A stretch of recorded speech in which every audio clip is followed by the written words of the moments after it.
Hey, good morning, everybody. I'm Hot Rod Bob, and you've got Gas, the morning edition. How are you doing this morning? Hey, thanks for tuning in. It's been a while since I've done a morning edition, and we're going to do it. And I've got a lot of things to talk about. The first thing today is 426, right? 426? Sound familiar? HEMI. That's right. The Chrysler HEMI began a long time ago. But the 426 was the last of the full production iteration that ended up in cars. And today is 426. We got to talk about the HEMI. Yeah, there was a 426 wedge. And yeah, it was a cool motor. Yeah, it made horsepower. But when you tell someone you got a HEMI, their eyes light up. And it doesn't matter which HEMI it is. But let's go back to the history of the HEMI. Let's start with the beginning. Now, it didn't start out as a car engine. No. Contrary to popular belief, it started out as an aircraft engine. Chrysler developed an aircraft engine for the fighters of the day during World War II. It was a 2,500 horsepower HEMI, and it would be retrofitted to the engines or the planes that used the Pratt Whitney engine. It was a multi-valve HEMI head, and it worked. But it was 1945. The war had come to an end, and the demand for new engine technology just wasn't as good, especially when jets were in the future. So the HEMI engine, initially designed for the airplanes, didn't catch on, but it gave the engineers at Chrysler a very good idea. How about we make a car HEMI? How about we start using the technology that the government paid us for and use it to benefit our customers? So they did. Now, the first HEMI to come out was the 331. Came out in 1950. It was introduced in 1950 for the 1951 model year cars. Now, the original HEMI, as I said, was an aircraft. It was a V16. It had 2,500 horsepower.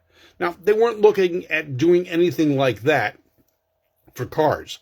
I mean, the horsepower race really hadn't started yet, but V8s were now the catchword for cars. Caddy had a V8 by 48. So did Oldsmobile. Ford's had the flathead V8 since 1932. But the flathead V8 was aged. It was old. It was improved over the original version, but it was still not getting the horsepower that the overhead valve engine could. And with the HEMI head, you could get even more. And it was better with the fuels that were available at the time. You got less detonation because of the hemispherical design. Now, Chrysler did not develop the I can't just brush my teeth, can't do a thing with them. Did not develop the HEMI head. The HEMI head had been around for a long time, but it wasn't Chrysler's. Overhead cam engines used a hemispherical chamber. Many companies produced a hemispherical style head. They just didn't call them HEMIs. Chrysler was the first one to call it a HEMI, but the first ones weren't called HEMIs. They were called Firepower, not HEMI. Now, in 1950, they introduced the 1951 models, and the Firepower engine with a displacement of 331 cubic inch was introduced. It put out a whopping 180 horsepower. Now, put that in perspective. How much horsepower did a Ford flathead V8 put out? Just over 100. So this was a major improvement.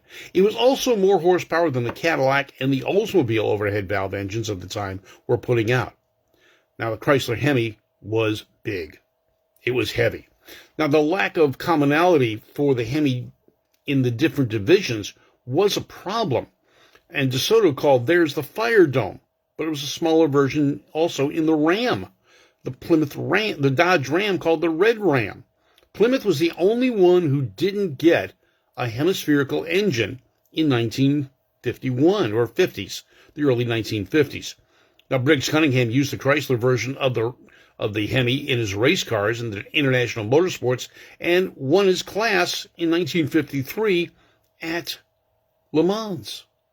Now, Cunningham switched away from these engine designs in 1959 when Chrysler temporarily abandoned the HEMI head in favor of the wedge. Now, why did they do that? Cost less. The Hemi was really the V8 for Chrysler from 1951 through 1958. That was the really strong period of time for those engines. But at the same time, they came up with the Polysphere, which was what Plymouth got, which was an overhead valve. But it wasn't a Hemi. It was just a traditional type overhead valve engine. Plymouth got that in 1955. Dodge got it. Plymouth got it. It was the lower cost engine. And the Hemi really was the powerhouse. The other engines did well. They were less expensive to produce, and they weighed a whole lot less. Have you ever picked up a Chrysler Hemi head? Man, those babies are heavy. Now, in 1951, Chrysler did contemplate a Hemi for the Plymouth, but it wasn't a V8. It was actually a six-cylinder, a V6 cylinder, and it was overhead cam design. It displaced 235 cubic inches, and it was supposed to be more fuel efficient and powerful than Ford's flathead V8 in their economy cars. Remember, the Plymouth was designed to go up against Ford and Chevrolet. The DeSoto, the Dodge, and the Chrysler were all upscale vehicles at that time. They were going after Olds, Pontiac, and Buick. So Plymouth needed something. That little flathead 6 that had been producing since, well, eons, was getting tired. Now, we say that, but Chrysler continued to produce that flathead 6 until 1959, and it was the base engine in Plymouths all the way through that time. Even in 1959, those big, big Plymouths got a flathead 6. Now, Chrysler used a flathead 8 and a flathead 6. Dodge got the flathead 6 as well.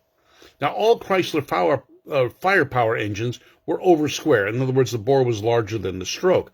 Good revving. The 331 was the first firepower engine. It was used from 1951 through 1955, and it had a bore of 3.8 and a stroke of 3.6. The piston displacement, they say, is 331, 5.4 liters, and it produced 180 horsepower. Now, the famous 55 Chrysler C300, equipped with a dual Carter 4-barrel carburetor engine, was rated at 300 horsepower. The 331 Hemi was introduced in 1951, or 451, 1950, late 1950, when the 51 models came out. And it was used in the Chrysler New Yorker, the Chrysler Imperial, all the way through the 1955 Chrysler Imperial. The 51 Chrysler Saratoga was an option. The flathead was still the standard engine. 52 Chrysler Saratoga Club Coupe, an option. 52 Chrysler Imperial Parade Phaeton. The 55 Chrysler 300, and the Chrysler air raid sirens. Yes, the air raid sirens that when I was a kid, you'd hear once a week or once a month on a regular basis. They were powered by Chrysler Hemis. Yes, they were. And it created 138 decibels of loud siren, and there was an air raid warning. We had those through the 60s that I remember. Now, the 354 was released in 1956. This was an upgraded Hemi engine. It had a bore of 3.9 and a stroke of 3.6. It was a lower deck, and it was used in the newer Chryslers and the Imperials, and it produced 280 horsepower. That's 100 horsepower more. Yeah, so that produced some horsepower. Now, for the 300B, which was the next generation of the Chrysler Letter Series cars, it was a 300 series, but it put out 355 horsepower. Now, we're putting out some power here. Now, that was the gross. Now, before 1972, the gross horsepower or brake horsepower was used. It changed to the SAE net later on in the early 1970s, and that's when we hear everyone complain, oh, the horsepower is down, we don't have enough power. Well, the horsepower really didn't go down. The rating system changed. They went from brake horsepower or gross horsepower to net horsepower. Net horsepower being how much horsepower do you have after the accessories are bolted on, the generator, the water pump, and things of that nature. So there was a difference in rating, not in the actual horsepower. It's about a 30% difference from what I understand or remember. Now, the Hemi was optimized for heavy-duty truck service, too, because it was a torquey motor. Now, these were available in 1- or 2-barrel versions, believe it or not. One or two 4-barrel versions. And they were offered in Dodge heaviest duty trucks, the Power Giant V8 from 57 through 59. They were the largest of the 4 Hemi truck engines offered by Dodge in the 50s. The 354 was also offered in certain models with a polyspheric head rather than the Hemi head. So the 354 served both purposes. And from what I understand from a couple of Bonneville racer friends, depending on the class they wanted to run, depended on the block they used. Because some of the blocks that Chrysler put out were the equivalent of the Hemi, but they were polysphere head engines. The Hemi engine would fit on there. So they could get all sorts of engine sizes by using heads of similar year to fit on those blocks. Now, the 354 Chrysler Hemi was used in the New Yorker in 56, the 300 in 56, the Chrysler Imperial Custom and Crown in 56, the Dodge D501, which was a performance coupe in 1957, and then the C-Series pickup trucks from 57 to 59. The 392, which was the choice of top fuel racers all over the place, was a raised deck engine released in 1957. It had a 4-inch bore and a 3.9-inch stroke. The actual displacement is actually 392.6, but who's going to count 0.6 of an inch? The heads were cast with wider intake ports so that the earlier manifolds could be used, and the new heads were taller on the taller block. The 58 Chrysler offered 392s in 2 configurations.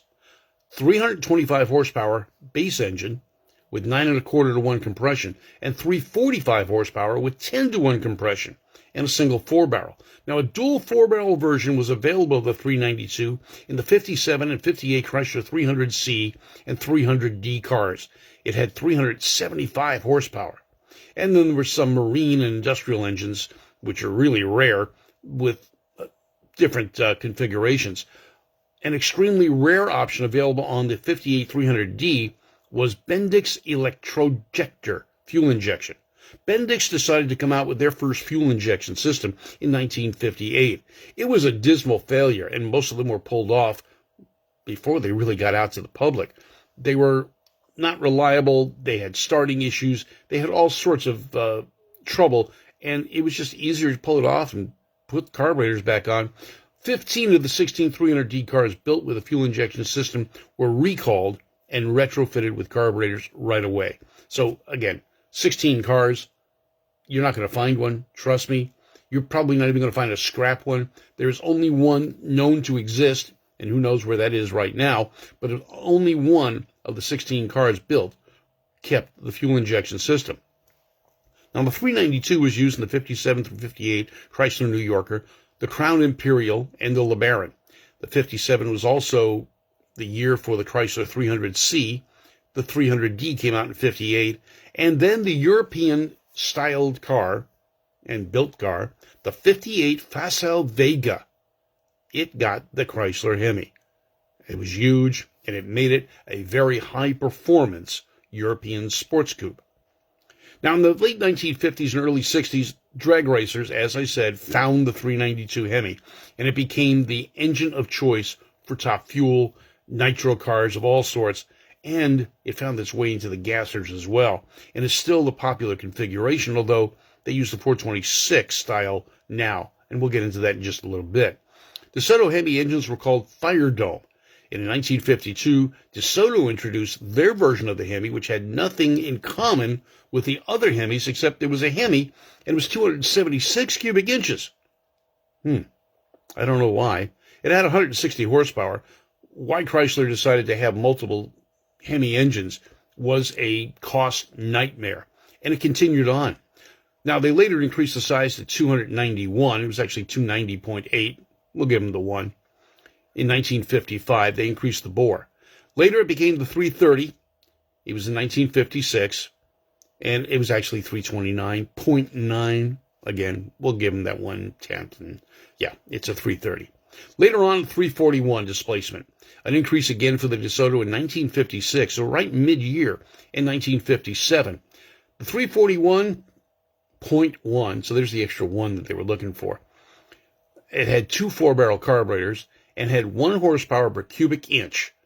And it premiered in the named high-performance version, the DeSoto equivalent to the Chrysler 300. And, it was popular if you liked DeSotos. Later on, it became the 345 in 1957 in the DeSoto Adventurer. It's actually 344 cubic inches. But who's quibbling? Now, Dodge got the Hemi in 1953. It's called the Little Red Ram. My dad had one. And it was in a nondescript Dodge coupe, which some of the hot rodders of the day, 1955, had Chevys with these monkey motion 265 cubic inch engines.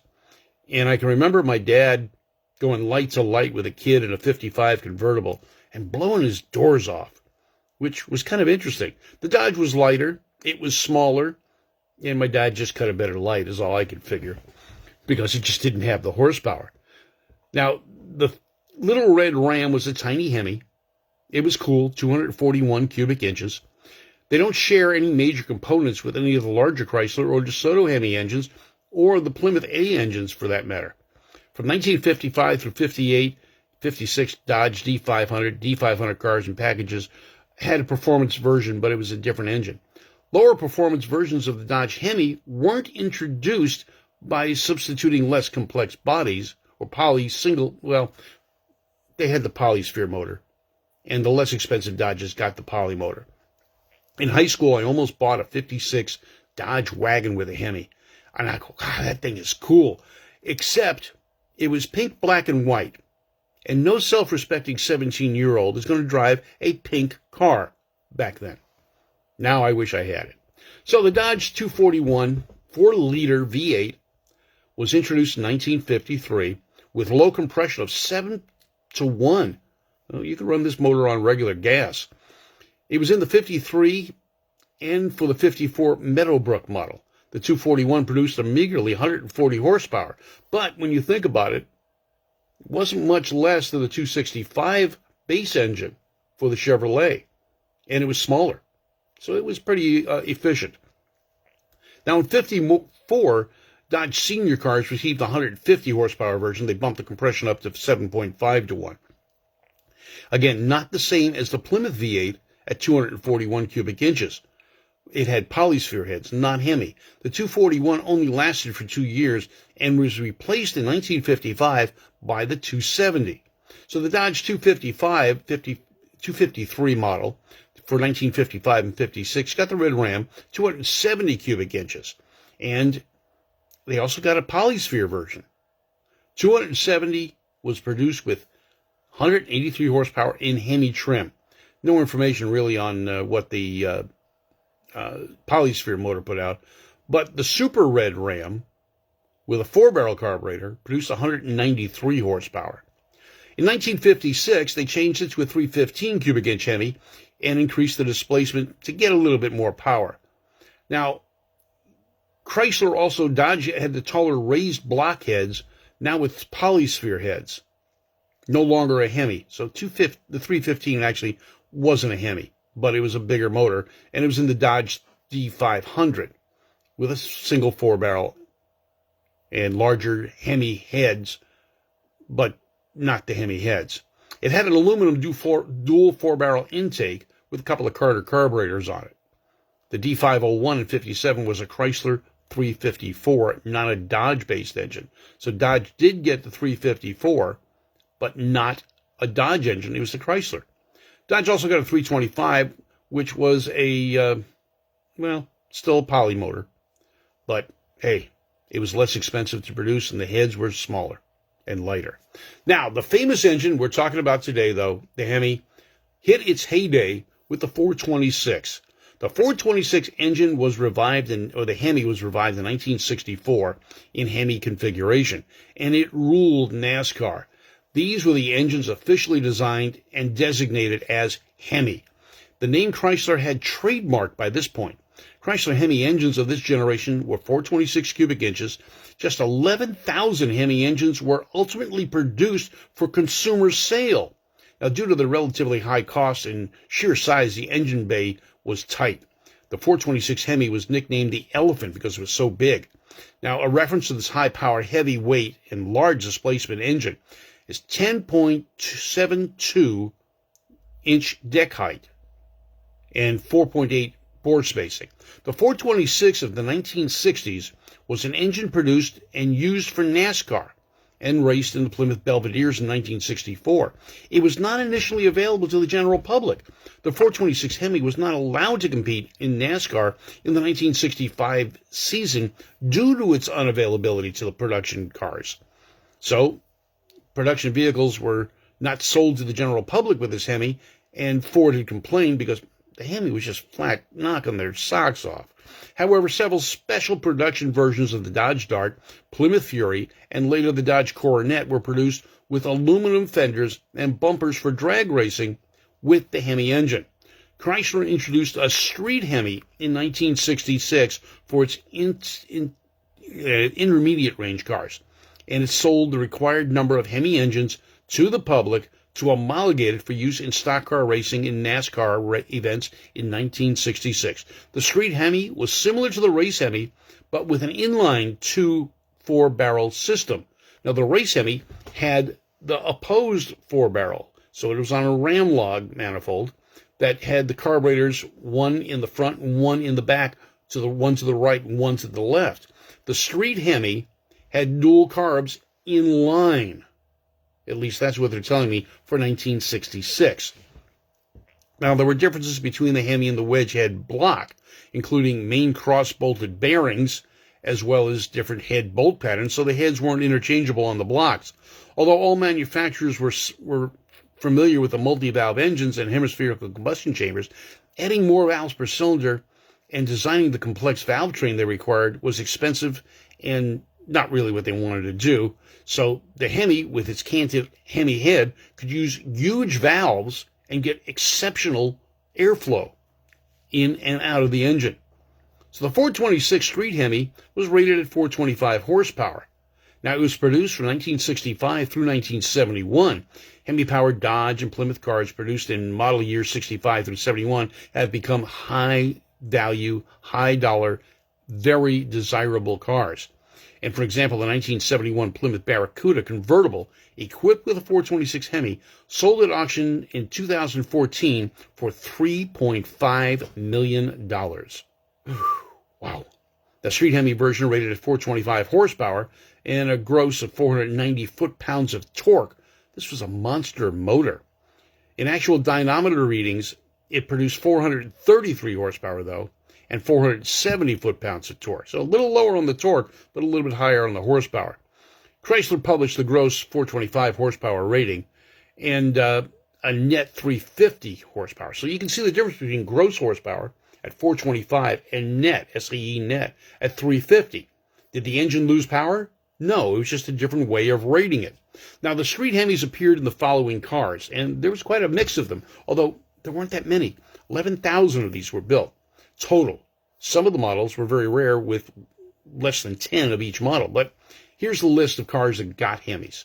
66 through 70 Dodge Coronet Plymouth Belvederes, 66 to 71 Plymouth Satellite, 66 to 71 Dodge Charger, 67 to 71 Plymouth GTX, 68 Dodge Dart in Superstock configuration.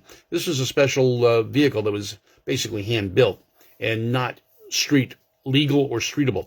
And I believe they didn't have VIN numbers. They just had a production number. There was the 68 Plymouth Barracuda, the 68 to 71 Super B Dodge, 68 to 71 Roadrunner. I have a friend that's got one of those. As a matter of fact, he just finished restoring it.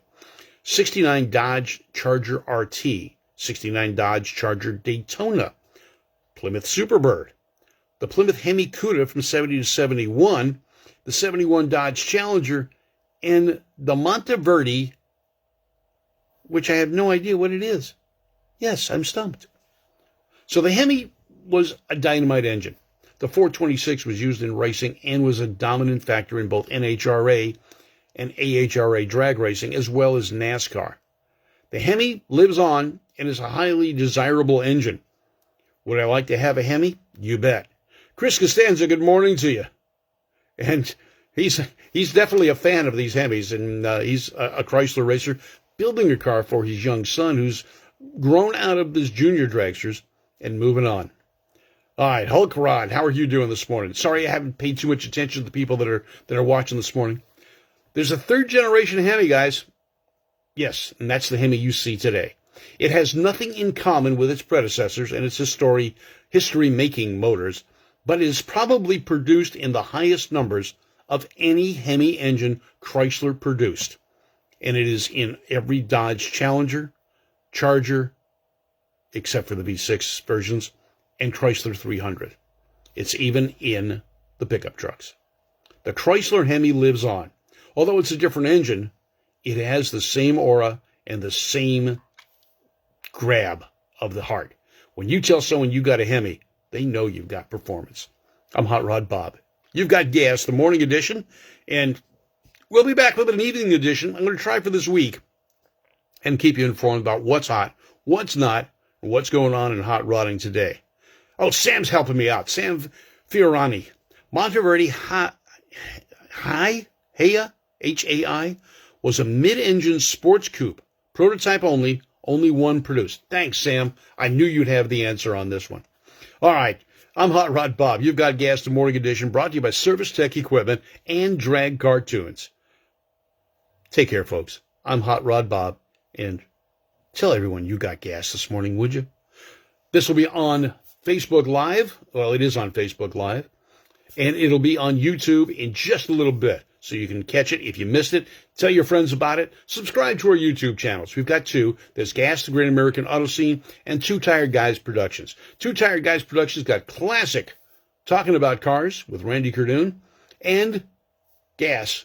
You get all your past gas right there at the GAAS station, YouTube channel.